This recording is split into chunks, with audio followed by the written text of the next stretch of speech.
Hi, Lauren. How are you? Good. How are you? Good. So let's recap last time. So last time we were talking about all the assessments that I had you do because you were kind of wondering if this career path that you're in is right for you, or like what other options are there for your interests and what you like to do. Right. So I gave you a few assessments. One was the SSI, Strong Interest Inventory. We went over that last week. Yep. Pretty lengthy, a little drawn out at times. Yes. But then I also gave you this one, the Myers-Briggs Type Indicator, which is also the MBTI. How did you like taking this one compared to the SSI? It definitely felt a little shorter. It Yes. kind of felt like I could see where some of the questions were coming from, but then again, there were times when I was like, I don't really know, and like it's so hard to like definitely pick like very much like me, kind of. You know what I mean? Yeah. So I don't know. It's always hard for me with like those in-betweens because then I feel like I end up putting neutral for a lot. Yeah. And so that's where it gets kind of like In between. Yeah. Not so sure, gray area. Yeah, definitely Okay. some gray area. All right.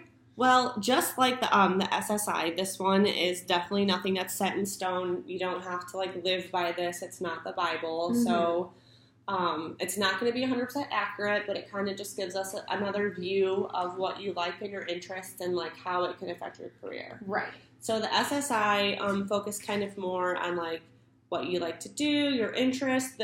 This one focused more on your personality and how can we A, identify your personality, and then B, incorporate that into a job where you will be happy and successful. Yeah. Okay. Any other questions so far? Nope. Okay. So it does focus mainly on 4 areas of personality, and it kind of gives you like a cluster, so like 4 letters and like a type. So it focuses on how you focus your attention, how you take in information, kind of how you think, how you make decisions, and also how you see the world and how you kind of handle the world and what curveballs, come at you. All right. So as you can see, there's 2 types in each of the 4 categories. The first one is extroversion and introversion. So extroversion is people who focus on the outer world. You like people, you're very active, things like that. Introversion is kind of the polar opposite. People focus on the inner world. They're more on like ideas, impressions that they get, kind of like just inner thinking. Make sense? Yeah. Okay. So the next one is how you take in information. So there's sensing and intuition. Sensing is taking in information kind of like all through like your 5 senses. So maybe you're seeing something, but you're hearing something else. So like you kind of put those 2 together. It's not just, oh, I'm seeing this and this is how it is. Great. Makes sense? Yeah. Okay, where an intuition is more of like you like to see like the big picture, you think far ahead in the future, things like that. Yeah. Thinking, so the way you make decisions is the thinking. So the thinking side is you are very cause and effect oriented. So if this happens, must be why that happened to you. Things like that. Feeling is kind of the exact opposite. You like to take in more aspects of the situation and kind of think of alternatives of like why this might have happened, and you like to just kind of place all of your interests on like values. So judging is not like judging people and being catty or a mean girl. That's definitely not what that is. But it's just you take the approach of being very organized, very task oriented, kind of on the ball, like ready to go. Yeah. Organized and everything's perfect. Yeah. Perceiving is you kind of just take things as they come. You're very spontaneous, willing to kind of just like go with the flow type thing. Yeah. Okay. So based on those 4, how do you think you did? What do you think? Do you think you're more extroversion or introversion? I think I've always been extroverted for this in the sense that I love to talk. Okay. So I've always been a talker and I've always been loud, and I almost think that sometimes gets masked as extroversion right away. Okay. Whereas I think on the inside I feel introverted, I'm just someone who I can't be quiet. I don't know what it means to be quiet. So I think that, like I said, a lot of times that gets seen as extroversion, but I do think I have a lot of introversion as well. So. Okay. Well, we can look on the scale right here. So it kind of just shows you how far you have scored one way or the other. So you scored a 1 in extroversion. Yeah, that makes sense to me for sure. Because like I said, I think I'm extroverted in the sense that I love to talk, but I'm introverted in the sense that I really am in my own head a lot of the time. Okay. Yeah, so you're like really right on that. Yeah. Yeah, and that goes straight back to what you said is you were putting neutral for a lot of things because you can see both sides of it. So. Yeah. Okay. The next is sensing. You scored a 7 on the intuition. What do you think about that? Yeah. So the intuition, like, I definitely think I look at things like big picture. I'm always thinking like, well, like, what if this, like, or like, I want to know the why rather than like the, just like, I'm not very like calculated. Okay. I feel like I more so think of things like as a big picture. I'm kind of like spacey and almost like dreamy a little bit. Yeah, so like you said, it's like the what ifs, not like this is going to happen because I did this. It's what if this happens because I do A, B, C, whatever. Right. Yep. So you scored a 7, so that's like still in the moderate range. It's not like your total extreme intuition. It's kind of right in that moderate. So you're definitely leaning more towards that, but it's nothing crazy. The next one is pretty interesting to me. You scored a 17. That's pretty high. Pretty clear on the how you make decisions, on the feeling. Yeah. Is the thinking the people who are like on top of it and logic? That's kind of, more of like the logic. Yeah, I'm definitely not that. So, like, it definitely makes sense for me to get the feeling because I feel a lot of things. And so, like, I definitely am like a gut instinct kind of person or like what do I think is the right thing, like morals and things like that. Okay. So, I think that does kind of make sense to be more like feeling rather than like thinking it through. Yeah, so like when you are faced with a big decision, you kind of listen to your gut more and like, does this feel right to me if I go this way, or does it feel more right to me if I go this way? Yeah. Okay. And I think that also like goes back into the intuition. It's kind of, similar. Yeah. The next one is how you deal with the world, how you perceive the world. And you scored a 2 in the perceiving. So that is you're spontaneous, you like live life to the fullest, and whatever life throws at you, cool, we're going to roll with it, and things like that. Yeah, I mean, I know why it scored so low because I think that I do have a lot of anxiety. So, like, I get really, like, I definitely see the thinking or, like, the judging in the sense where I'm, like, anxious, like I don't want to be spontaneous, so it's like it's weird because I'm like big picture, but I'm also like ooh, but I don't know. So it's like I see it, but I don't think I like dive head in. I think even though I'm, and that's still in the very slight right on the border of between the two, so it's kind of a gray, hazy area, right? Which makes sense. Yeah. So your official personality type, according to the Myers-Briggs, is a ENFP.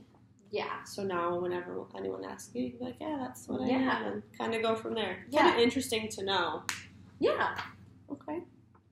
So the next is we take that type and we talk about how does it affect your career choice. What career families might work well for you, whether it's accounting, counseling, military, legal, kind of what of those job families kind of fits in best with your personality. Okay. So right here it says kind of your preferred work task and your preferred work environments.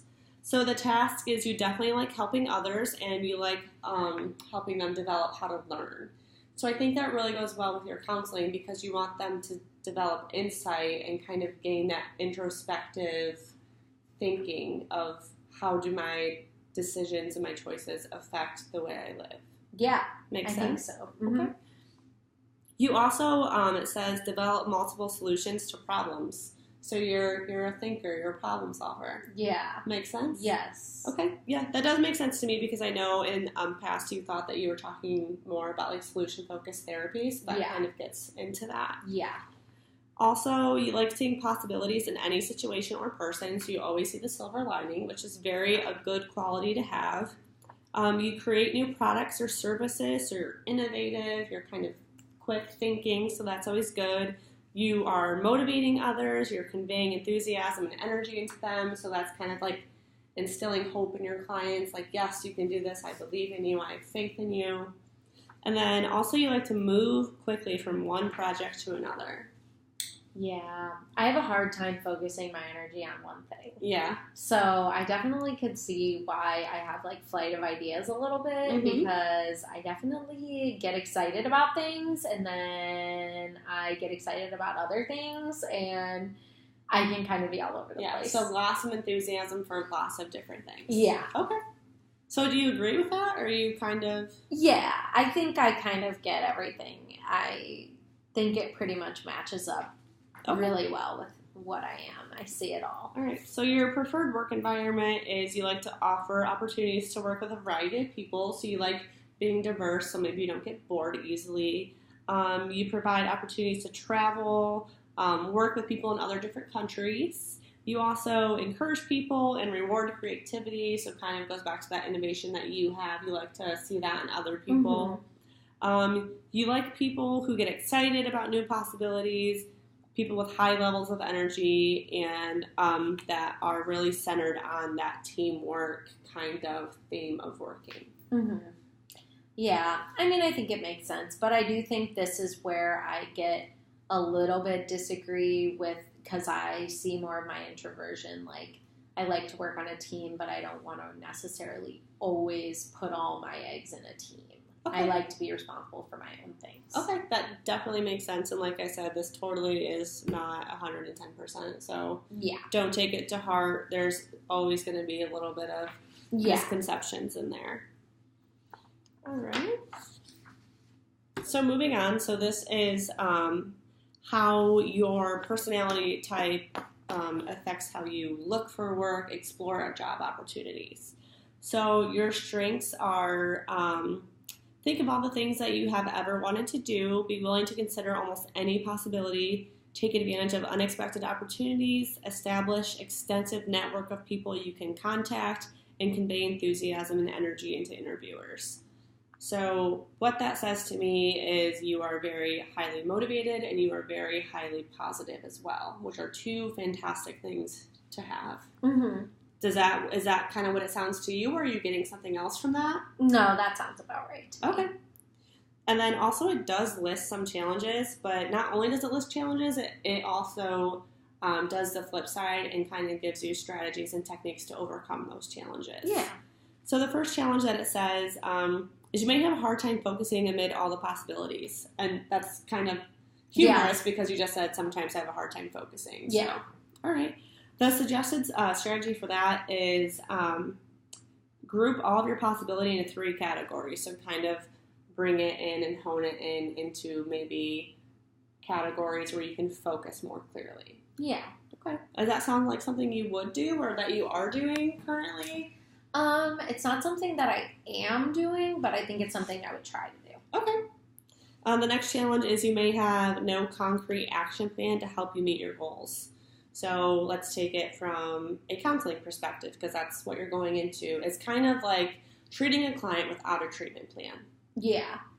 I think that sounds right. That definitely seems like something I could be challenged with. Okay. And then it says start with your goal and work backwards. So I'm sure you're in school, like that's kind of how it is. You have the overarching goal and then you think of what are the steps to get to that. So you're kind of already doing that in a way. So maybe that's why it's not like a shock to you that that's a challenge. Yeah. Okay. You may spend too much time socializing rather than networking. Yeah, so that's definitely accurate as well. Like, I tend to not think of, like, my career as a job and not something I need to, like, network. I always tend to think of my jobs as just, like, the people I work with, and like I love my coworkers, and like I'm just like, oh, this is just where I go for like 8 hours a day, and I love it, and like I don't feel like I make a lot of like business networking. Okay. So I get that. Yeah. So it says set a goal on how many people you would like to contact in a given period, and then place a limit on how much time you will spend meeting with them. So I don't think it's actually meeting people that's a problem, because you very well are extroverted and you don't have a problem meeting people. It's just you kind of tend to maybe get off task as like the career aspects and be like more sociable. Yeah. Okay. You focus too much on your potential rather than your actual accomplishments. What about that one? That one's kind of heavy. That, I definitely think that it, let me see what it says one more time. Okay, yeah, I think it definitely is pretty accurate, because I'm always thinking about like what I could do or what do I want to do, rather than like focusing on actual like tangible. Like, this is what I've already done. Yeah. Look at my... Yeah, and like I'm bad at giving myself credit, so I'm Okay. always thinking about like things I could be doing differently or better in the future. Mm-hmm. So that one just says to actually list your accomplishments. So maybe when you're, going into a job interview or you're writing a resume, like it might be helpful to just like sit and really think about like, what have I accomplished this far? Mm-hmm. And that's not to say that you don't have immense potential, because you definitely do. It's just you kind of need to balance the two. Like, yes, I've accomplished this much, and I still have tremendous potential, and that's why you should hire me, because I'm amazing. Right. Yeah. Okay. And then the last challenge is you make decisions based on what's exciting at the moment and neglecting long-term issues. Yeah, I feel like I'm kind of just like a dreamer. Like, I just don't really think like about long-term issues. Like, I think big picture, but like I am just kind of not very like driven by like, I don't know. I definitely have my head like in the clouds a lot. So I'm always like thinking of exciting things, but never like realistic. Like, okay, let's like hone it in. Okay. So that can kind of go back to like treating the client without a treatment plan. So you may have this great overarching goal to be, let's out of left field, an astrophysicist. Yeah. But you don't have the concrete steps of, what do I need to be in this field? How do I make it happen? Who do I contact? Yeah. And things like that. Yep. Okay. So maybe that's something that we could work on in career counseling, is how to make your dream, your overall dream, really come into reality and kind of hone that in a little bit. Okay. And it just says, don't make important decisions when you are too stimulated. It says, calm down first and reflect on what's really important. Sounds like something I could probably do. Okay.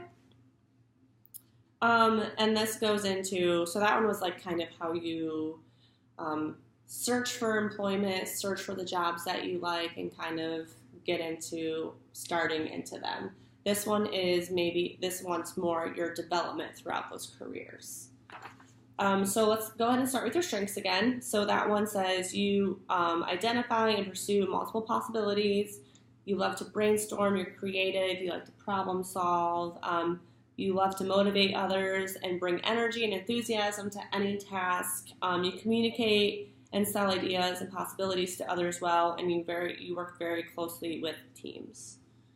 Yeah, sounds about right. So that motivating word kind of is popping up a lot. What does that mean to you? How is that making you feel? I definitely think I come from a place where I just want everyone to be the best versions of themselves, rather than like I want to get tasks done. Like, I work in retail right now, and my bosses are very like business driven, like numbers, and they want success results driven. And I'm just like, I want everyone to know why they want to do what they want to do. I want everyone to know why we do things this way, and like if they're comfortable and if they, feel okay. And I think I like to motivate. I hate to power. Okay. I like to be with them rather than like above them. Like, okay. And that also sounds to me as like you like motivation to come from like inside and internal rather than like external motivation. Like you said, you don't want to have to like meet a certain quota or a goal. You want to accomplish a job because it's something that you're truly passionate about. Yes. Good. So same thing with the challenges. They also offer some suggestions. So you may have trouble determining priorities amid many possibilities you can see. So I think that goes back to kind of the focus. Yeah. It says reflect quietly on what's important to you, figure out what needs to be done first, kind of make concrete lists and steps. You may burn out from following every possibility and overcommitment. But what about that one? Because I'm sure you get preached self-care and burnout, and especially in counseling. So. Yeah. I think I get what it's saying in the sense of, like, I might tire myself out by moving too quickly. Mm-hmm. So I think that kind of something I can do to fix that is just kind of slow down and really think about things rather than, like, diving head in and trying to do a million different things. That's basically what that says. It says just enroll in stress reduction and slow down and take a deep breath. The other one is you may not follow through in decisions or projects. Yeah, I tend to start something and I have a really hard time finishing it. Yeah, so that sounds about accurate. Distracted. Yeah. Okay. And then it just says ask yourself how you or others would feel if you don't complete this task. Who might you be letting down? That's a thinker. Mm-hmm. That is a thinker. So the next one, like I said, is like the job families and how your personality of being a ENFP, what that works well and what certain occupations and like families of jobs. So we'll go ahead and look at that. That's this first page is just a fancy way of saying that. We don't need to go through all that. So on the back is a graph, and it breaks it down by your most attractive, your moderately attractive, and your least attractive. And what I kind of noticed is you have the most job families and the most attractive. Yeah.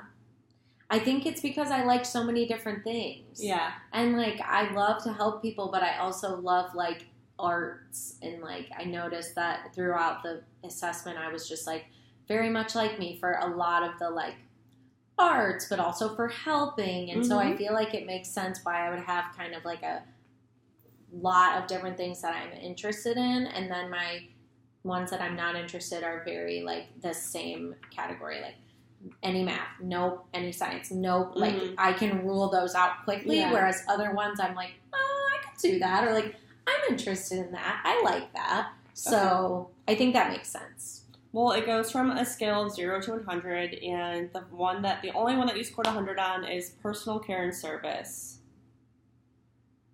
I mean, but that also goes into like lodging manager, personal training, hairdresser, child care provider. So not necessarily that traditional counselor role that you might think of, but I mean, do those jobs sound appealing to you? Yeah, I mean, I really like children. So, and I've worked with kids before, so I think that one makes sense. And it was something I really enjoy. So I could definitely see myself as being like a personal care provider type thing. Yeah.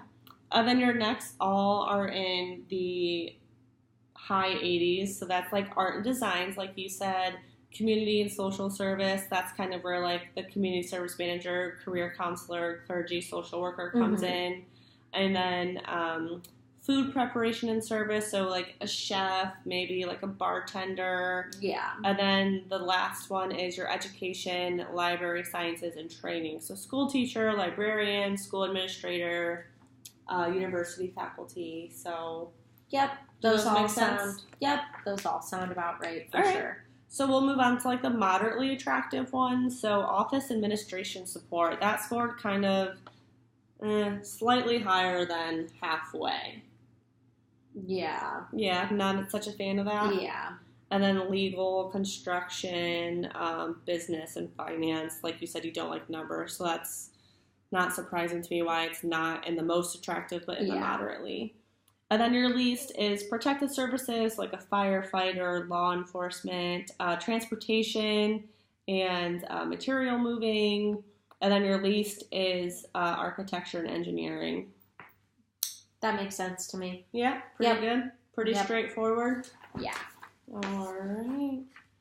And then this kind of last page just kind of summarizes everything, and it goes back to like your most popular occupation. So the first one is a craft artist. Second one's an actor or performer. How do you feel about that? Yeah, I've always been pretty like dramatic, so that all kind of makes sense to me. So are we going to see you on the big screen one day? I wish, Okay. but yeah.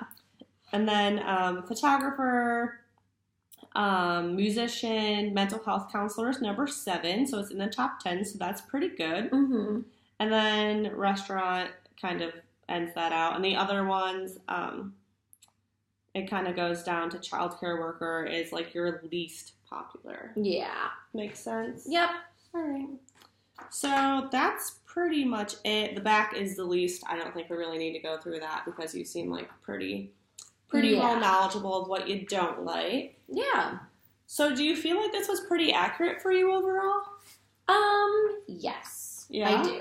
Okay. I think I just see why, like, yeah, I do. I get it. Okay. It seems pretty accurate. Good.